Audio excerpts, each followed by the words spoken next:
Na mtazamaji, tukivuka mipaka ni kwamba mkalimani mmoja nchini Tanzania amezua gumzo baada ya kuonekana katika video akitafsiri ya uongo katika maeneo ya mtalii mwanamke ama maneno ya mtalii mwanamke aliyekuwa anasifu ukarimu na uzuri wa Tanzania baada ya kutalii bonde la Ngorongoro lililopo kaskazini magharibi mwa nchi hiyo. Taarifa zaidi kutoka nchini Tanzania ni kwamba mfanyakazi huyo wa kampuni moja ya utalii amewekwa kizuizini kwa amri ya waziri wa utalii wa nchi hiyo Rajab Hassan, na maelezo ya kina.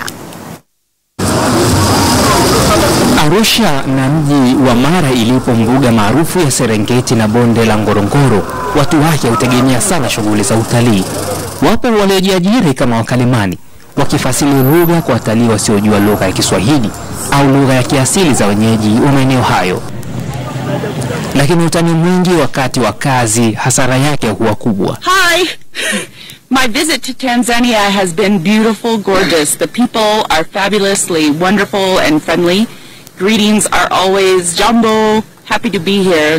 The land is beautiful, beautiful. The animals are wonderful. Anasema wa Tanzania mnalia sana njaa. Kila siku mnalia njaa wakati mna maua nyumbani. Simchemsha maua mnywe. Anasema si vizuri kulia njaa.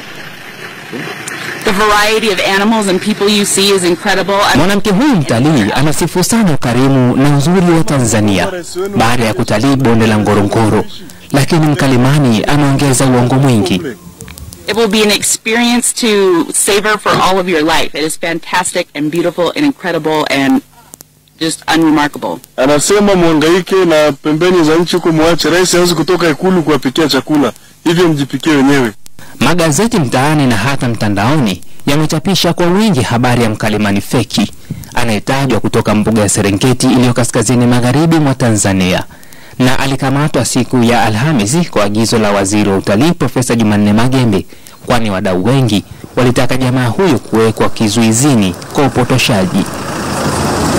Hata hivyo, umekuwepo uvumi wa madai kuwepo baa la njaa nchini, lakini mamlaka husika zimekanusha.